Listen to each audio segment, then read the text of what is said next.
100 all-purpose yards by the half. Fucking Jerick McKinnon.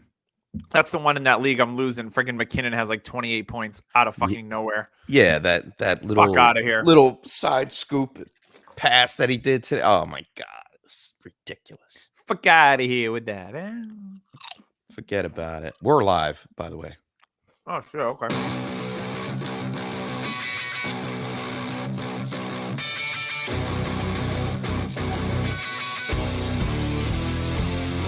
Welcome to the Dynasty Happy Hour podcast. Pull up a chair and kick up your feet as you get ready to enjoy some of the industry's most entertaining and actionable Dynasty content on the planet. We're talking veterans, rookies, sleepers, and oh yeah, you know the crew has those dad jokes ready for you. So let's not wait any longer and bring on the host or some combination of Doug, James, and Tyler. Oh, we do have a combo this week. No Tyler. yeah. He's taking the week off.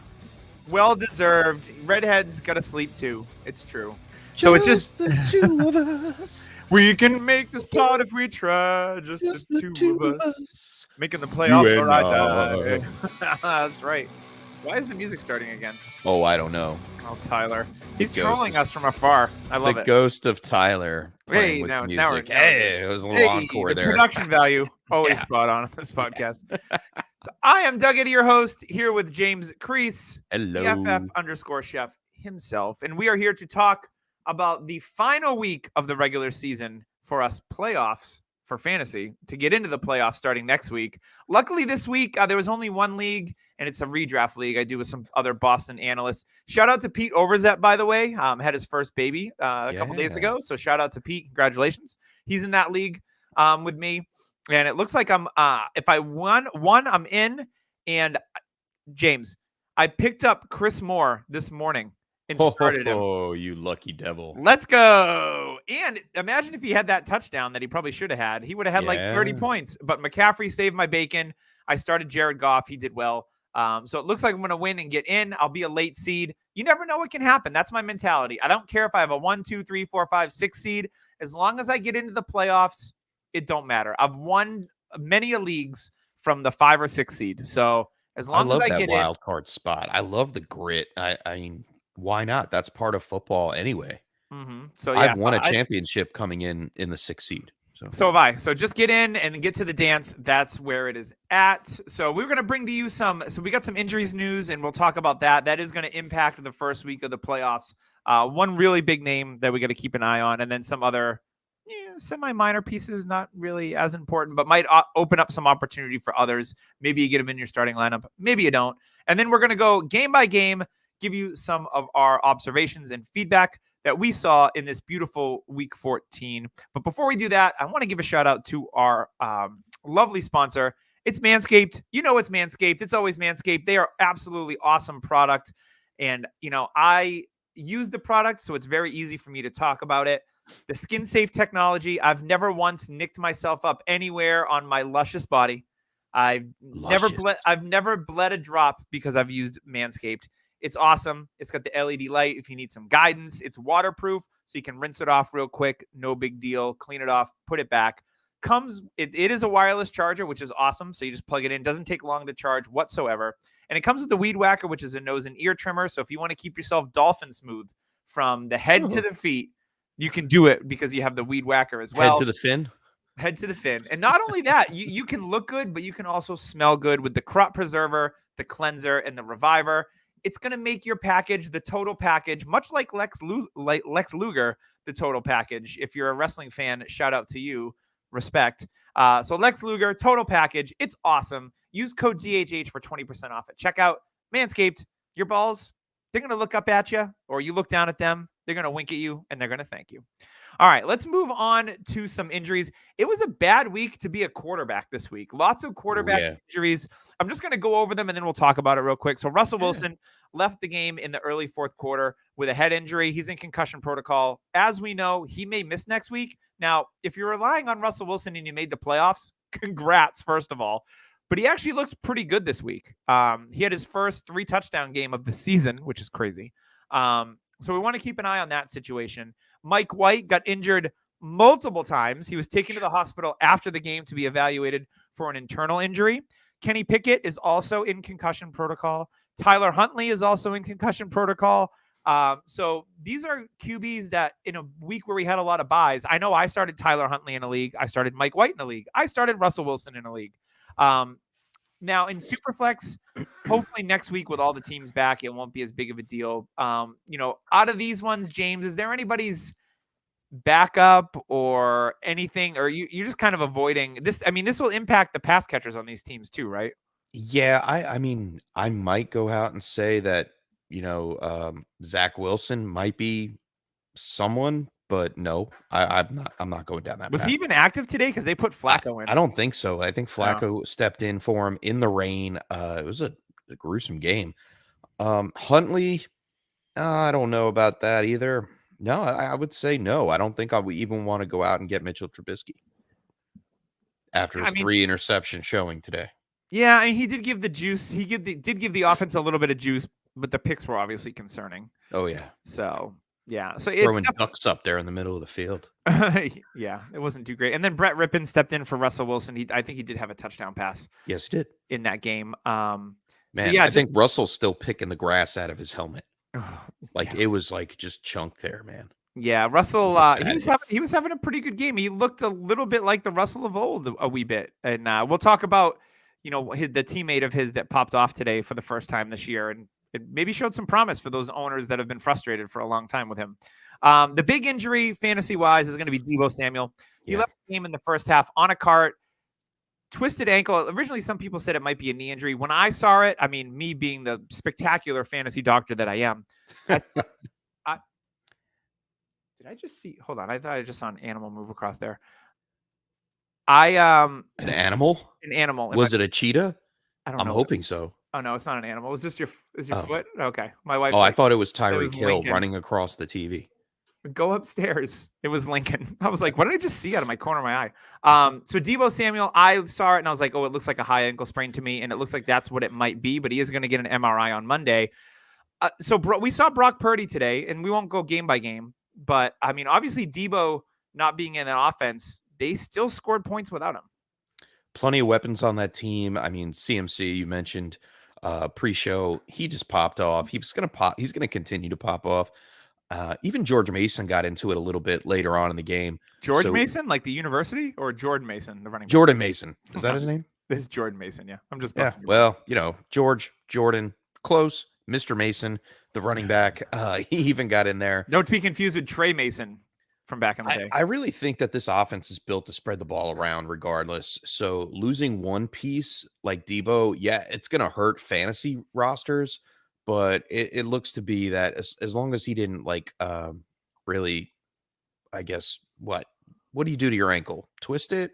No, sprain it? Break it? High ankle. Yeah, I think it's a high ankle. If he sprained it, I mean, hopefully he'll be back for the playoffs for the 49ers. Yeah, they play on Thursday night, so I don't anticipate him playing in the first round of the fantasy playoffs. I'm not a doctor by any means. That would be a miracle if he pulls that one off. Other wide receivers that got hurt, Corey Davis left with a concussion. Cool. Tyler Boyd hurt his finger and did not return. So we have that. I mean, those guys aren't super fantasy relevant. Right. And there is one super fantasy relevant player that wasn't hurt but didn't play. Tyler Boyd's teammate, T. Higgins. That was something very, very disturbing. Yeah, so it looks like it was a hamstring injury, and then the coach said that they didn't want him out there. So I think that they're like, you know what? We've got this game in hand. We know we can win this game without T, and they don't want to risk him. So I think that's what that was all about, is that, why put him back out there? He has been dinged up in the last month. So makes sense. They're obviously a playoff team, so they're looking towards the future. And, T, maybe he misses this next week. It's going to be a situation to monitor. And then last but not least, Dameon Pierce had tweaked his ankle in the fourth, and then he wasn't in there for the last series. Looks like he could have come back, but it's something to keep an eye on. Rex Burkhead got a couple of goal line carries. If Rex Burkhead were to punch that in and the Cowboys would have lost, I would have been so happy. The Texans should have won that game, and they played their asses off for a good part of it. And unfortunately, Dallas comes down the field and wins the damn thing. But Houston, shout out to them. They get an A for effort with the quarterback carousel between Jeff Driscoll and Mechanic Mills. Like, there was just a lot of stuff going on in that game, and we'll get to that game here shortly. But before we do, your league, this is the last week of the regular season. Playoffs start tomorrow. If you're behind, get off your ass while you're doing Christmas shopping. Go on trophysmack.com.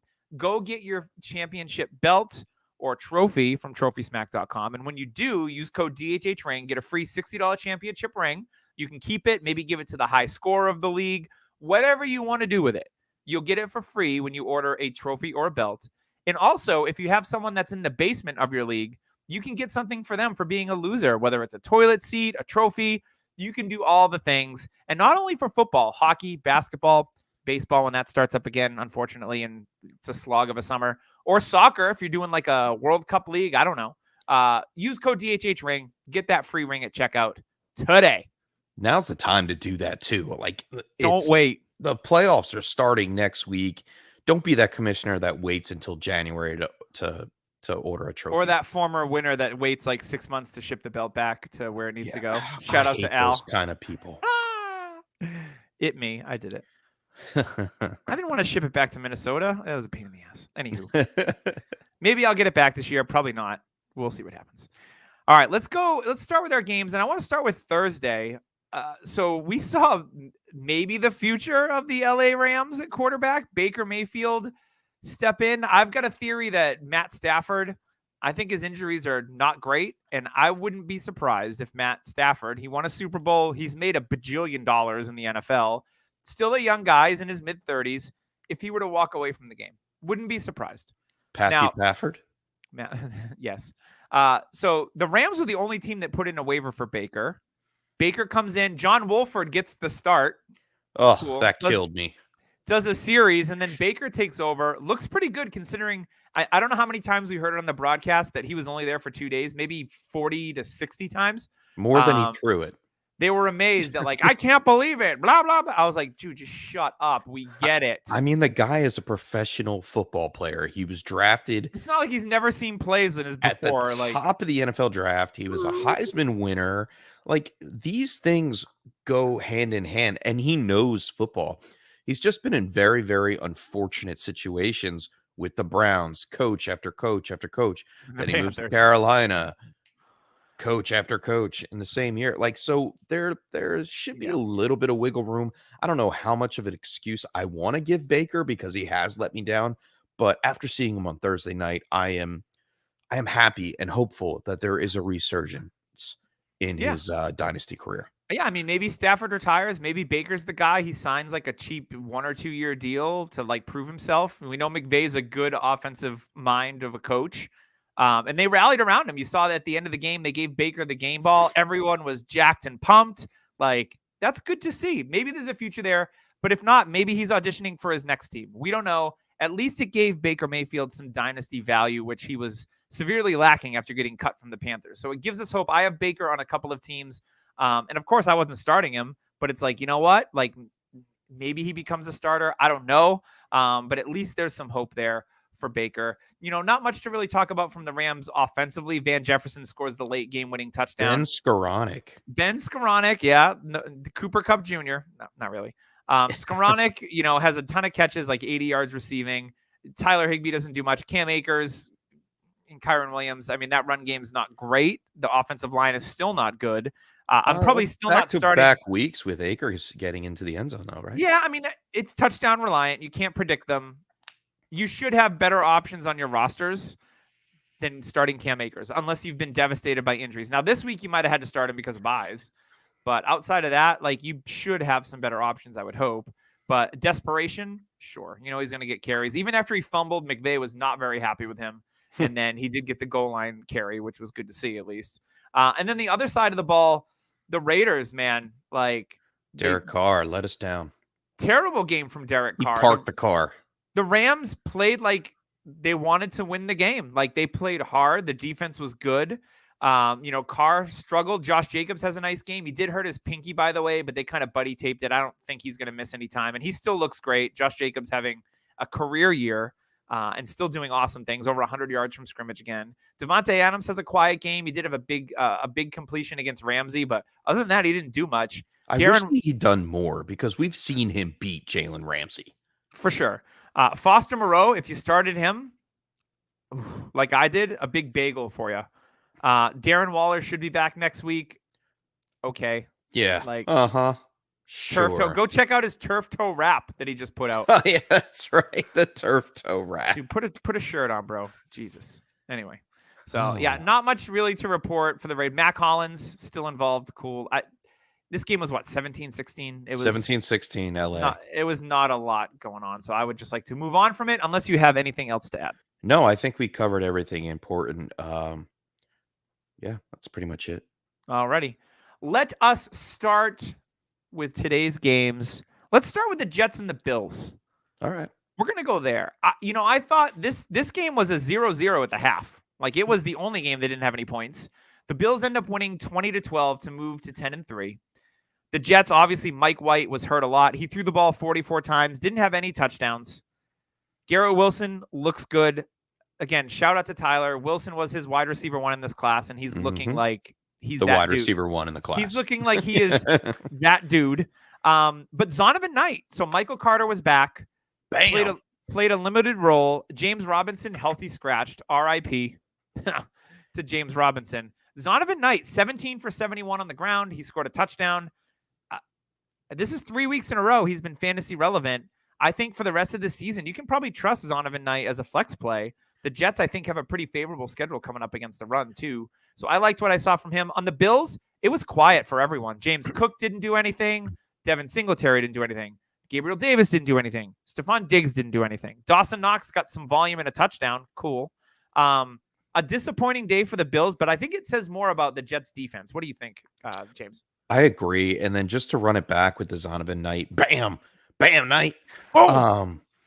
I think that's his nickname, Bam. Anyway, Michael Carter fumbled, and Robert Saleh said, you're done. See you later, bye. And it was the Zonovan Knight show, and I think it's going to continue from now on. He definitely outsnapped Michael Carter big time, and it looks like he, low range. I had him ranked in our early Dynasty rookie rankings, probably around running back 13 or 14. But it's funny how these things come to fruition, and it's a nice little bonus for the end of the fantasy season. Yeah, absolutely. And if you listen to some of the beat reporters in the preseason, they had really good things to say about Zonovan Knight. He was obviously like fourth on the depth chart, right? Because they have Breece Hall. So you're playing Zonovan Knight this year. If you have him, keep him on your taxi next year in case Breece Hall maybe is a little bit later to get back or he gets injured again. I have Zonovan Knight in a league where I have Breece Hall and Michael Carter. So I got the Jets backfield all wrapped up. So I'm good. I mean, do you think it might be somewhat of a Khalil Herbert experiment next season when Breece Hall comes back? Just to keep Breece Hall a little bit more healthy? I mean, Breece Hall never got the lion's share of the work. He was splitting it for the most part with Carter, and then he started to get like more of a 60-40 split. So I would not be surprised. Maybe Michael Carter is the one that gets phased out, and they go with Bam and Breece, which actually has a nice ring to it. So we'll Breece see. And Bam and Breece. Especially him coming off a major knee injury with the ACL and other stuff. I think that, Zonovan could have a role and be fantasy relevant like a Herbert to Montgomery. So yeah, I think that's an interesting take, and I could definitely see that happening, especially in today's NFL. There's very few guys that touch the ball 20 plus times at the running back position. So, all right, let's keep it rolling. We're going to talk Bengals and Browns. The Bengals win this one pretty easily. Joe Burrow finally beats the Cleveland Browns in his career. 3-0 against the Chiefs, 0-4 against the Browns. That's today's NFL. It's really weird, and I don't understand it. But he finally beats them 23-10. Big story in this one, we talked about T. Higgins with the hamstring injury, missing time. Tyler Boyd with the finger. So you know what that means. It was Jamar Chase season. 10 for 119 and a touchdown. The touchdown was funny. He caught it, and it was like he didn't even expect it to be there when it was. He like accidentally caught it. He was like, oh, look, I just got a touchdown. It was actually kind of funny. How about that? Oh, look at this. Burrow has a pretty nice day overall. Doesn't throw for over 300 yards. Didn't have to in this one, to be honest. Samaje Perine snipes a touchdown from Joe Mixon. And then for the Browns, I thought Deshaun Watson didn't look terrible today. He went 26 of 42 for 276 and 1. He looked more comfortable. The Bengals defense is a good unit, and the Bengals are at home. I thought Watson looked like he was getting more comfortable, looked like he was adapting to the game speed again. So I liked what I saw out of Deshaun today. And then the story of the day for the Browns offense, Nick Chubb was quiet. So was Kareem Hunt. it was really Donovan Peoples-Jones and David Njoku. So Donovan Peoples-Jones, 12 targets, 8 for 114. Amari Cooper only 2 for 42 on 7 targets, and then Njoku 7 for 59 and a touchdown, which was great. But Donovan Peoples-Jones, he's a guy that I got kind of like as a throw-in in the league that we're in together, James, and comic book. Dirt cheap. I traded DeAndre Hopkins away. I got Donovan Peoples-Jones, Devin Duvernay, and a 2024 first-round pick. I'm super excited about that deal, not only because I want to get away from Hopkins because he's an aging asset, but I love DPJ, especially with Deshaun Watson. And then getting a 24 first, too, especially with all the players that are going back to school that'll be available in 2024. That's looking like a smash. Yeah, and I can only see Donovan Peoples-Jones' stock just continue to rise with Deshaun Watson. This is the kind of breakout that we were hoping would happen He's been for so Donovan consistent. Peoples-Jones. So consistent. He's always on the field, always plays at least 85% of the snaps, and he catches his targets. Yes, I mean, he missed 4 today, big deal, but first time he's been over 100 yards, I believe, this season. I think that's right. He's up to 45 receptions on the season for 637 yards and a touchdown. I wouldn't be surprised if he gets closer to, we've got, 4 games left? He could get a 1,000-yard season. Oh, yeah. I'm not saying it's a bold take, but I think he could do it. It's up to him and Deshaun Watson, really.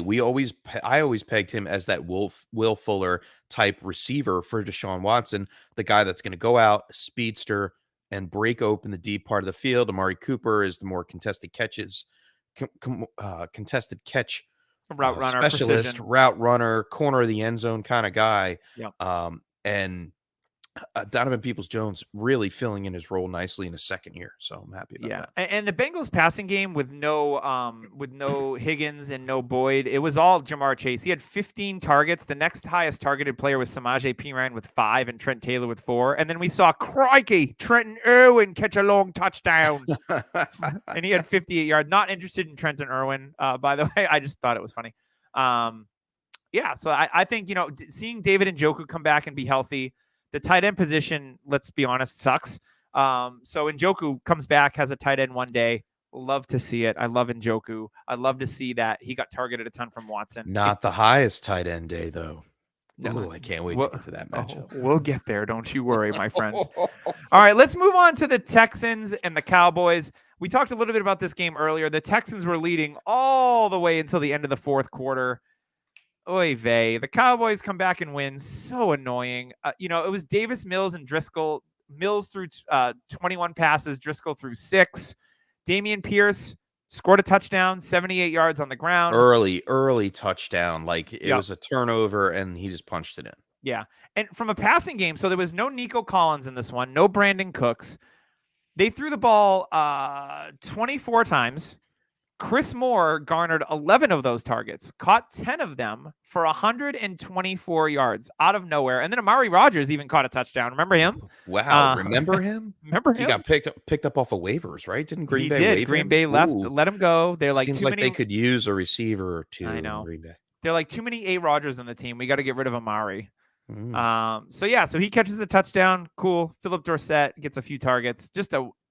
The defense played really well for Houston. That's the story here. Yes. For Dallas, Tony Pollard, man. Tony Pollard does Tony Pollard things. 2 touchdowns, 1 receiving, 1 rushing. Zeke, you know what the thing is? They tend to share between Zeke and Pollard. There's enough for both of them. Zeke scores a touchdown as well and gets you like 16 fantasy points, which is more than enough. The disappointing one today was CeeDee Lamb only going for 5 for 33 on 6 targets. Dalton Schultz has a nice game. Noah Brown has a nice game. Gallup dropped a touchdown, which debatable. I thought he secured it all the way to the ground, and then he lost it in the end zone. Whatever. I'm not salty. So, yeah, I mean, I thought Dallas's offense definitely struggled. Dak didn't look great until the last drive. What did you think of this game, James? Same on that point. I was hoping that it was going to be I had assumed it was going to be a blowout, and it wouldn't have mattered really too much. But if you look at the box score, it's like, wow, Houston really stuck it to him, even at 1-11 and 1, versus a 10-3 team like the Dallas Cowboys. It's just amazing. But I'll rehash on what you said about the Tony Pollard Zeke thing. We all hoped that it wouldn't matter too much about Tony Pollard, and it doesn't. Apparently, he is pretty much the running back 1 on this team now, and they're using Zeke more at the goal line than than anything else. But like we said, they're both relevant. They're both fantasy relevant when they're healthy. And the big surprise today for me was Noah Brown. Yeah. Four receptions on 6 targets, 85 yards. He did have over a 40-yard touchdown. He had a 51-yard catch. Yeah, and that's going to hurt Michael Gallup. Yeah. So then to see Michael Gallup only catch 2 receptions on 6 targets, yes, he dropped the touchdown, which would have saved his day for fantasy. Mm-hmm. But Noah Brown caught his touchdown. So shout out to Tyler. James Washington was back today. He got a target. Yeah, he got 1 target. That was Tyler's guy. Was James Washington. He loved him some James Washington. Mm-hmm. Cool. He's eating crow on that one, right? Yeah. He's on the Dante Moncrief Hill, I think, somewhere laying next to him. All right, let's move on to what I thought was going to be an absolute offensive shootout. Now, there was 57 points in this game, so it wasn't bad. But the Lions and the Vikings, this game, frustrating for some fantasy owners, which I completely understand. If you had Dalvin Cook, yeah. If you had Dalvin Cook, or you had DeAndre Swift, or Jamal Williams, or even Amon-Ra St. Brown, 6 for 68, meh. But the story for the Vikings, not only was it Dalvin Cook's struggles, 15 carries for 23 yards, only catching 1 pass in the passing game, very frustrating, because you're probably starting Dalvin Cook against the Lions and thinking, 100 yards, easy. No, it was really tough sledding for Dalvin Cook today. He did put that sick move on Deshaun Elliott for the touchdown. That was nasty. But Kirk Cousins throws for 425 yards. Cousins look good. And it was Justin freaking Jefferson. He scored me 36 points in the league and didn't have a touchdown. That's nuts. 11 for 223 on 15 He was just ripping targets. that defense up. Like, they could not stop him. Okudah didn't know what to do. Okudah made some really bad plays in that game, by the way. Jefferson is incredible. Hawkinson has a nice revenge game, 6 for 77. Did have a fumble at the end there on a lateral play. And then Adam Thielen, 7 for 65 and a touchdown. Osborne caught a touchdown. But Jefferson just continues to ball out. Detroit, though, what Detroit showed us is that they don't have to rely on DeAndre Swift. They don't have to rely on Amon-Ra St. Brown. They're like, you know what we're going to do? We're going to show you some Justin Jackson. He's going to get a touchdown. We're going to show you some DJ Chark do. We're going to show you some Josh Reynolds. We're going to show you some Jameson Williams running past the defense because the safety was asleep at the wheel. What a broken play. And I'm happy for Jameson Williams. Me too. He got 2 targets in this game, and first the NFL big catch. Broken play Touchdown. was a touchdown. And it was great to see Jameson Williams out there. Looked healthy. Also was running a little bit of jet sweep actions. Went on his second target. That's where he was, scrambling across the back end rather. So he looks promising moving forward. But you may have to wait a little bit longer before you can actually start him in your lineups. James, I was told all week on Twitter and on different fantasy podcasts that DeAndre Swift was back and he's going to get the majority of the workload. How much was I lied to? You were extremely lied to a lot. Last week, DeAndre Swift had over a 60% snap share, and I was like, it's go time. He's back 100%. And I was even starting to fade Jamal Williams, and because I was nervous. I'm like, oh man, this is going to happen. DeAndre Swift is going to come back in. But it was in this game where they kind of didn't need to dump it down to the running back. It's because Minnesota's secondary is so bad. Wide receivers run open. Yeah, even with Cam Dantzler coming back in today, it was just Goff made it rain. 330 yards. He hasn't thrown like that in a long time. Here's a tip. If you have any fantasy players facing the Vikings in your fantasy playoffs, if you have a running back, think about sitting them. The Vikings run defense is one of the best in the league, but they're a pass funnel. Like, you can pass on them all day long. So just a little heads up, because this is, I think the 3rd or 4th straight week that running backs have struggled against Minnesota, but pass catchers have been having a field day. So I did like what I saw out of Jameson Williams. It was nice to see him run free, catch a touchdown on his first catch. I'm not worried about Amon-Ra St. Brown. Still had 9 targets, 6 for 68. He still looks great. It's nice to see DJ Chark get healthy, though. He's definitely a playmaker, and I like what I saw out of him. Getting that long 48-yard touchdown. He's got an alpha profile. Now, he might only be in Detroit for this year, but he might be an interesting free agent signing. That's a guy I wouldn't mind going out and getting on the cheap if you can. Especially if they're infatuated with the fact that Jameson Williams is going to be the guy on the perimeter, But I think they really do re-sign DJ Shark. I mean, he's done enough. He's shown enough. He looks committed. He looks like he's drinking the Kool-Aid in Detroit. And that is something that I love. Like, we've been waiting for DJ Shark to have somewhat of a resurgence after he got hurt in Jacksonville, and we finally have seen it come to fruition. And speaking of Williams, my man, Mike Williams, just caught a touchdown. Let's move it on. Come on. Let's go. Let's go.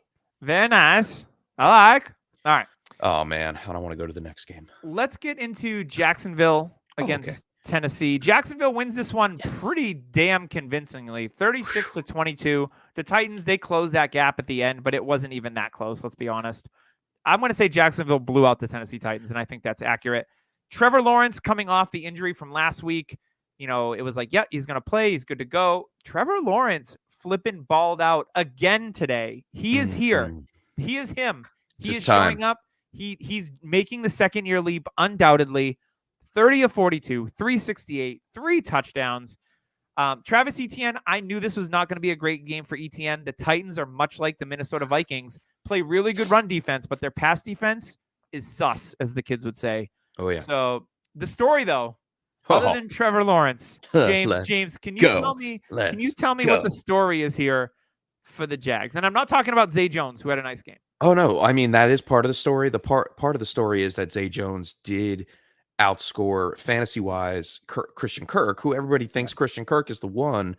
But I think this offense is going to run through Etienne, Trevor Lawrence, and my man Evan Ingram. 15 flipping targets. And 11 receptions for 162 yards and 2 touchdowns. Tyler, suck it. Out of control Evan Ingram today. Like, where has this been his whole career? Can he do this more often? Like, that'd be great. I told you guys in the preseason, and yes, it was the hot take episode where I said that Evan Ingram would be a top 5 fantasy tight end by the end of the season. It's going to be close. But it's going to be really, really close. I mean, the writing was on the wall. If you really think about it, we've seen Zach Ertz. We saw Dallas Goedert in the Doug Peterson offense for years and years. He loves being able to utilize Evan Ingram, and he faced Evan Ingram twice a season. So he knows his capabilities. This just made sense. It lined up, and we are starting to see it all collaborate together. Trevor Lawrence on the same page, Evan Ingram on the same page, actually catching targets, and Zay Jones spreading the field week after week. And yes, he didn't have a good week last week, but I loved Zay Jones, what he was doing when he was with the Las Vegas Raiders. And I was happy when he came over to Jacksonville because I knew it was going to be a new, fresh start. And Christian Kirk doesn't spread the field. He plays that slot role. So yeah, I still like Kirk quite a bit. I think he's still a wide receiver 1 on the season. But Zay Jones, that catch that he had off that deflection, beautiful. When I was watching it live, and laser focused. In my my aunt's fiance, I was watching it with him, and he's like, "Oh, that's not a touchdown." I go, "That's a touchdown." And then they showed it. He's like, "Holy crap, that is a touchdown!" I'm like, "I told you, I got hawk eyes. I should be a referee." Anyway, do you do that too when you watch football? Do you be like, "Oh, yep, that was holding. Oh, yep, that's pass interference." Do you yell at the TV screen like that? Sometimes. I don't watch. I can sit there and tell the history of the announcing. Like I could sit there and the announcers are about to say something. I say it, and then they repeat what I say. My wife hates it. Yeah, I don't watch football like normal people do. A lot of people will just watch the ball. I actually watch everything but the ball. Yeah, typically. So that's just how I watch football. I know it's a little bit different. Let's talk about Tennessee. Derrick Henry started out on fire in this one. I think he had 2 or 3 yards rushing in the second half. Jacksonville's defense stepped up in the second half. Henry had a costly fumble. He had a long run, fumbled it. Josh Allen grabbed it. Oh, look at this, and grabbed it. It was a really nice play. I want to talk about my boy Chig. Chig I've talked about him today on this podcast for a long time. And 6 targets, caught all 6 for 45 yards, had a touchdown, even had a rush. He's that athletic. They can use him kind of like how they use Jonnu Smith. Had a 2-point conversion as well. And give him some rushes. So I loved what I saw out of Chig. Now, Traylon Burks was out in this one because of a concussion. Bob Woods got some work. Westbrook-Akina caught a touchdown. Austin Hooper, cool. There's nothing sexy about this Tennessee Titans passing offense, but I loved what I saw out of Okonkwo, especially in the tight end landscape that we are, where it's just not great. I mean, if you don't have Chigaquanko on your rosters, especially in tight end premium, you're doing it wrong.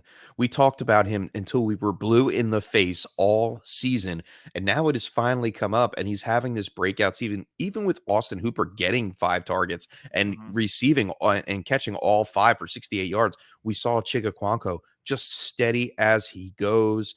He is a target that Ryan Tannehill is looking for in the offense, especially with Treylon Burks out. 100%. Let's move on to your team, James. I'm going to let you break this one down.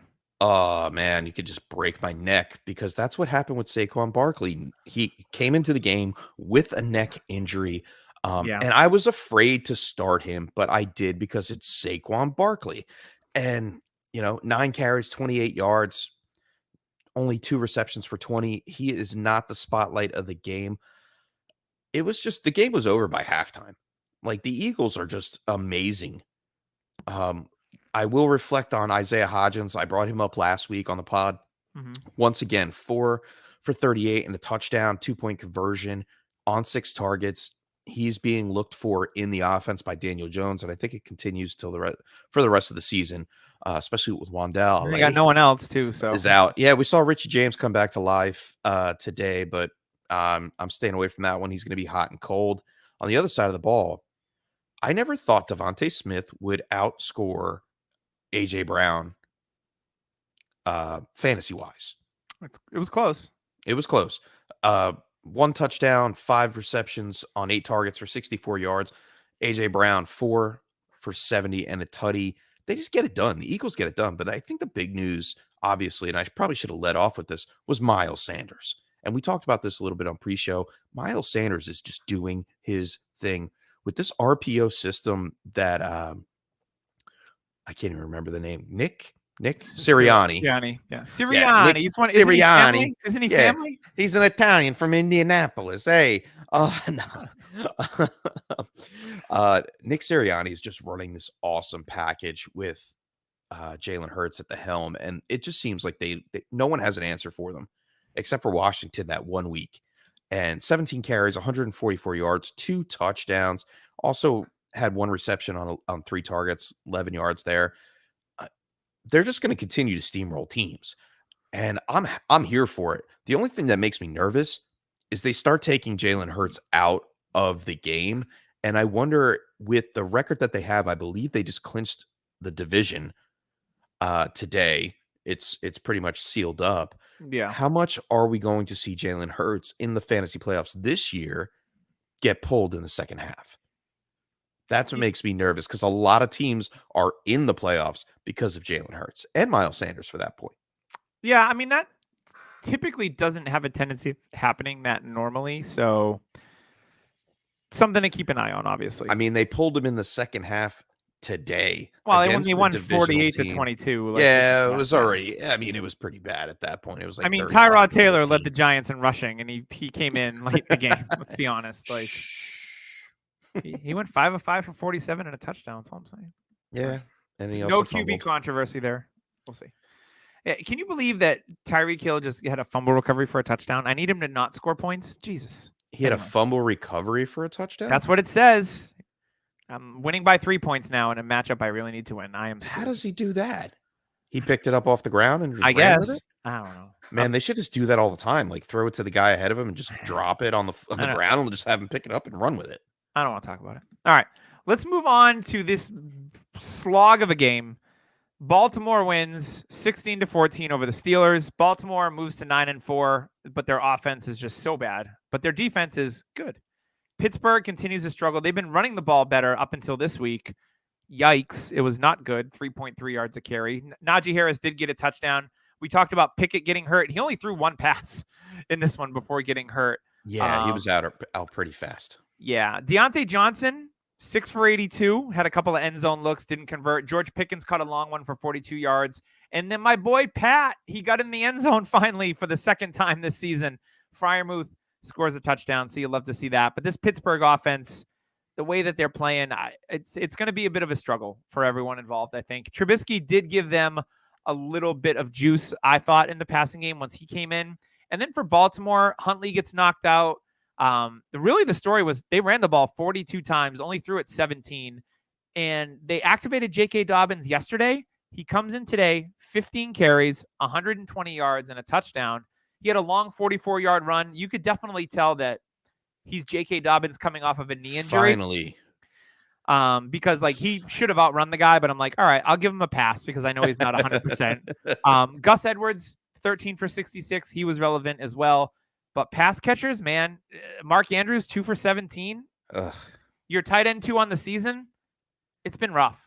It's Travis Kelce and log out week to week. Like, let's be honest. Unless you start Evan Ingram on the random week that he pops off for a career game. I think you could actually add Freiermuth to that ad list because if Kenny Pickett's going to be out at least next week because of the concussion, we saw Trubisky spoon feed Pat Freiermuth targets after targets, 6 targets in this one. And if we remember back when Trubisky was the starter, Freiermuth started out with a great season. And now we're sitting here seeing it all over again. Trubisky targets the tight end. He did it with Jimmy Graham in Chicago. Mm-hmm. He didn't have a chance to target anybody in Buffalo, but yeah, it's true. He's definitely doing it again for Pittsburgh. And going down the stretch, Freiermuth is going to help some people win some championships. Yeah, and Freiermuth already has like a 24% target share on the season. So one of the best target shares at the position. So it's just a matter of time. You know, he was due for some positive regression in the touchdown category.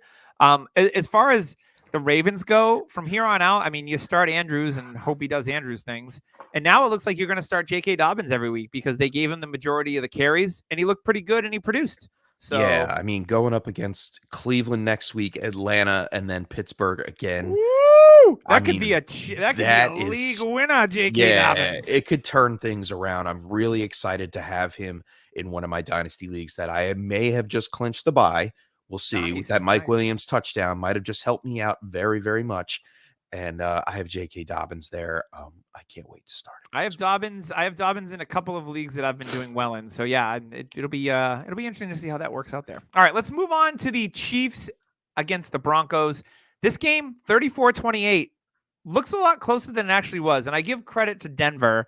They were down 27-28 and they crawled back in this one. And mostly because Russell Wilson started to look like Russell Wilson again. 247 yards throwing, 3 touchdowns, did have a pick. He did get hurt, as we talked about earlier. He had 57 rushing yards. You love to see that. They didn't do anything else on the ground. Mike Boone left the game with a leg injury, got carted off. We saw Marlin Mark. Dude, finally. Like, I mean, let me stop you right there because I was all in on Latavius Murray just running the ball, getting every single touch. And then Marlon Mack comes in and just lights this reception up. No sniping. Oh my good, no snipe backs, man. He killed Latavius Murray for me today, and I'm so mad about it. Marlon Mack, 66-yard touchdown in this one. He went 2 for 62, but really it was the emergence for Denver's passing game of Jerry Jeudy on 9 targets, 8 catches for 73, and a 3-pack of touchdowns. A career day for Jerry Jeudy. Hat trick. Jerry Jeudy looked like he was playing with some purpose. And there was one play, he took off his helmet. He bumped a ref, probably should have been ejected. Mm-hmm. And he was all pissed off and passionate. And I was like, where has this been? Because I know Jeudy was like he always seemed like kind of like, I don't want to call him like a bitch or anything, but he always seemed like a passive guy. To see this passion out of Jerry Jeudy, I was like, okay, all right, I dig this. I know you're not a big Jeudy fan. Nope. James. So you're probably like, sell. Oh, yeah. 100%. Sell. Get him out of here. I mean, you got lucky this week up against the Chiefs defense that has been known to give up some points to opposing offenses. And we haven't really seen Denver do anything offensively up until now. I think 28 14. points is a season high in points. Oh, yeah. It's freaking week 14. And with Cortland Sutton out, of course, Jerry Jeudy was going to have a good game. You know, I had talked about it on the pod this morning. My start sit. I'm like, yeah, Jerry Jeudy is going to have a great game. I didn't think he was going to go out and catch 3 touchdowns. No. But he was the main focal point of the offense for Russell Wilson. And I don't know if it matters if Russell Wilson comes back in or not. I think he's still the key offensive piece because we know Cortland Sutton just can't catch the ball. Oh, man. All right. It's unfortunate. But yeah, sell Jerry Jeudy. Get a boatload for him, especially after 3 touchdown performance. All right, let's talk Chiefs here. Patrick Mahomes goes for over 300. Typical Mahomes things. Throws 3 touchdowns, but does throw 3 picks in this one, which was interesting. Isaiah Pacheco gets the bulk of the carries, 13 for 70 on the ground. Looked pretty good. Jerick McKinnon, I got a bone to pick because someone started him against me, and he scores 2 touchdowns? 2 touchdowns, 7 receptions, $112. I was salty about it. It was all Pacheco's points. Yeah, pretty much. Yeah. Juju Smith-Schuster leads the way in targets with 11, catches 9 of them for 74 and a touchdown. You love to see that. He's a couple weeks removed from the concussion now, and he looked like he was the number 1 guy. Kelsey missed a couple of long shots, missed a touchdown, I think, too. 4 for 71, which for Kelsey is a disappointment, but at the tight end position, you'll take that, I guess, because there's nothing else. But Pacheco did catch 3 passes as well, which was nice. To see the usage for Juju, I think if anything, it just solidified himself as a starter for me the rest of the season. What do you think, James? I guess you can go ahead and Schuster yourself through the playoffs with Juju Schmish-Schmooster. Schmish-Schmooster. Yeah, I mean, 11 targets, 9 receptions, 74 yards and a tutty. Like, it should continue. If he could do this against Denver, yeah, I think he's going to continue to do it, and he may have just inked his next contract with the Kansas City Chiefs. Yeah, he said that he wants to stay there, so it will be interesting to see what happens there. All right, let's move on to the San Francisco 49ers absolutely obliterating the Tampa Bay Buccaneers. Brock Purdy, 35. Tom Brady, 7. Tom Brady threw the ball 55 times, completed 34 passes, and only had 253 yards. Threw a touchdown with 2 picks. Leonard Fournette, only 4 carries in this game. Rachaad White, 13. Maybe give him more work. Just saying. Fournette did catch 6 passes. Great.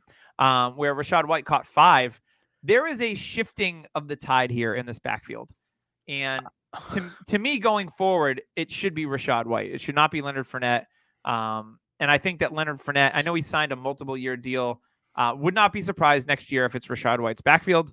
So pass catchers, you can't trust any pass catcher outside of Chris Godwin, and even he was disappointing today, only going 5 for 54. Dropped the touchdown. It got tipped in the back of the end zone, and Russell Gage winds up somehow catching it. Of course, I'm playing against Russell Gage in one of my leagues, and this happens. But Godwin is the guy you want in this offense. I think Mike Evans is a little bit older, and he had a long touchdown called back. You talk about shift of the guard.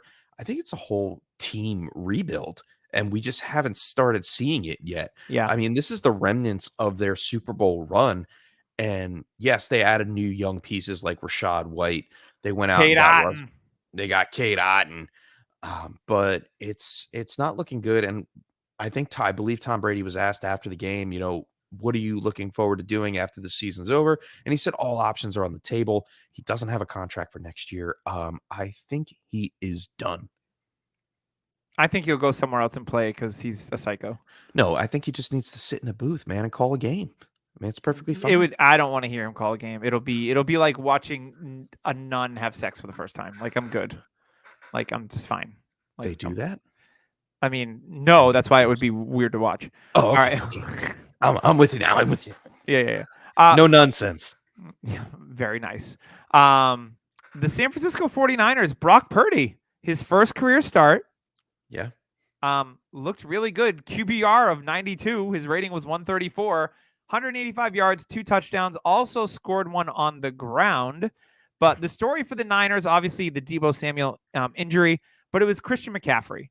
14 carries, $119. The Tampa Bay run defense, is a very good unit still, and McCaffrey just kind of carved him up. He scored a rushing touchdown. He had a long, I think it was like a 38-yarder on the ground, and then he also caught a 27-yard touchdown through the air. So he was doing it back and forth. George Kittle continues to disappoint. I have unloaded all of my ownership of George Kittle in Dynasty. I hope you've done the same. If not, it's too late. You won't get what you could have got a year ago. Yes. Just saying. Ayuk catches a touchdown, only had 3 targets in this one, even with Deebo out. So that's a little bit worrisome. I don't think so, though, because they spread the ball around so much that even with Deebo going out, you could still rely on Ayuk, and I think it'll just continue to grow. I'm fine with him as a flex or a wide receiver 3 going forward. I'm okay with that. I'm not going to put him in as my wide receiver 1 or 2. You shouldn't. McCaffrey better became roster. the first player in the NFL this season to go over 700 rushing yards and 500 receiving yards. So he's On Mr. two different teams. No. Yeah, he's Mr. Do It All, man. Like if you believed in McCaffrey, and I know in redraft I got him at the 105 and took him, and it's worked out. And if you bought him in Dynasty, which I did do, I made a trade in a league that we're in and went out and got McCaffrey because I believed it's paying off. Now, obviously, the thing with McCaffrey, he's been relatively healthy this year, so hopefully he continues to be that, and maybe he helps you win your league this year. So definitely, yeah, could and happen. he's probably running back 1 off the board next year as well for redraft. Yeah, I mean, we'll see where Jonathan Taylor ends the season. I think that'll be interesting to watch. Will be well. a talking piece in the offseason. Yes. Preview. All right, let's get into our last game here. It's the Panthers. Break up the Panthers. They're 5-8. They beat Seattle in Seattle. About an underdog story. 30-24. The Carolina Panthers defense played well. They turned over Geno Smith a couple times through the air. There was no Ken Walker, no DJ Dallas. If you took the Tony Jones Jr. bait like I did in a league and James, damn you, Adam Schefter. How Yeah. dare you tweet out that he was going to be the starter? How dare you? Son of a bitch. So Travis Homer gets 9 carries for a paltry 26 yards. Woo. At least, DK Metcalf and Lockett both got you a touchdown, which is great. Marquise Goodwin, 5 for 95 and a touchdown there. Ooh, he looks solid, man. He's fast as hell. So, Geno has 3 touchdowns, but throws 2 picks. It's not a terrible fantasy day. Hopefully Ken Walker will be back on Thursday against the Niners, although that's not a great matchup. No, and you know what? The box score really doesn't tell the story here. I mean, Yeah. it's closer than you would think, but Carolina led throughout this game, and it was a quick turnover in the beginning, and they just never looked back. Yep. For the Carolina Panthers, they only had 120 passing yards.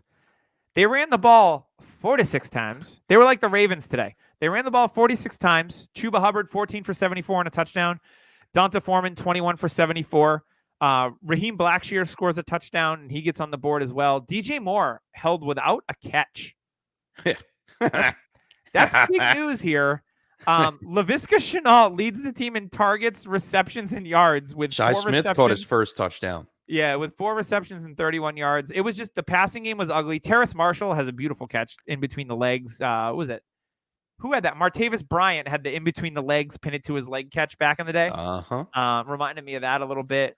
The Panthers offense is a bit ugly, but man, their defense got the job done and they ran the football, and that's all they had to do. And I started Eddie Pinheiro today in a league when I had to. Let's Ooh. go. Yeah, I think the Carolina Panthers just showed the whole league how to beat Seattle. Just run the ball down their throats. They can't stop the run. And that's it. As long as you can put up points against Seattle, you can pretty much beat them, but just by running the ball. Yeah, definitely. That's their Achilles heel. It has been for the last handful of weeks. So that is going to wrap us up for week 14. Before we get out of here, though, maybe your season is over and you didn't make the playoffs. And some of my leagues are done. Same. And I hate to hear that, but you can still play fantasy football, and you can do that by going on underdog.com. You can do some drafts. You can do a pick 'em. You can play prop bets, do all sorts of things. And when you use code DHH, they'll match up to $100. So if you put in 50, they'll give you 50, so on and so forth. Check it out. Underdog is awesome. If you want to keep playing fantasy, you want to win some money, you definitely can. I've put in some prop bets. I haven't hit on any big ones yet. I got 6 David Montgomery yards away from $100 last week. Oh, I tilted just a little bit. But it's a lot of fun to play. So if your season's done, you want to try to still be competitive, make some money, and have fun with it, definitely check out Underdog. Lots of different ways to play, lots of different sports to play as well. Once again, code DHH, they'll match up to $100. James, you got anything else before we get on out of here? No, I think that's it, man. Saturday games coming up this week, coming up? I think so. Or the following week for Christmas, right? I think it's the last 2 weeks. Yeah, I think you're right. Yeah, so keep an eye out. Make sure you're checking your news. It just Pete Carroll was just asked about Ken Walker. He doesn't know if he's going to play yet, so just some breaking news there. Keep an eye on it. But yeah, we got everything you need. Come on back next week. We're going to talk about how the first week of the playoffs went. We'll share our success stories. We'll share our failures. All success stories. All success. I'm sure we'll have a little bit of both. Until next week, I'm Doug. He's James. We're DHH. We'll talk to you later. Bye. Deuces.